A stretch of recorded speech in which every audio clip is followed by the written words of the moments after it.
আজ আমি দেখাবো টক ঝাল মিষ্টি কুলের আচার। তো প্রথমেই আমি কুলগুলো খুব ভালো করে ধুয়ে শুকিয়ে নিয়েছিলাম, তারপর বোটাগুলো ছাড়িয়ে মুখগুলো একটু ফাটিয়ে নিয়েছি। এবার আমি একটা ভাজা মশলা করে নেব। তো প্রথমেই আমি কড়াইয়ে 4-5টা শুকনো লঙ্কা, 1 চামচ ধনে, 1 চামচ জিরে, 1 চামচ মৌরি, 1 চামচ মেথি ও কয়েকটা গোলমরিচ খুব ভালো করে ভেজে নেব।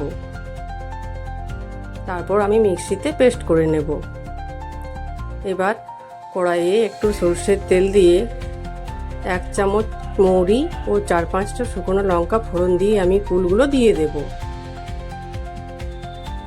তারপর একটু নাড়াচাড়া করে আন্দাজ মতো নুন ও সামান্য পরিমাণ হলুদ দিয়ে আবারও একটু নাড়াচাড়া করে নেব। তারপর জলটা শুকিয়ে এলে আমি 500 গ্রাম গুড় ওর মধ্যে দিয়ে দেব।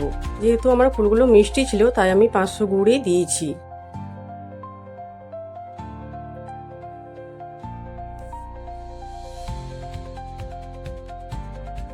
গুড়টা আস্তে আস্তে গলে গেলে কুলগুলো দেখুন আমার সেদ্ধ হয়ে গেছে।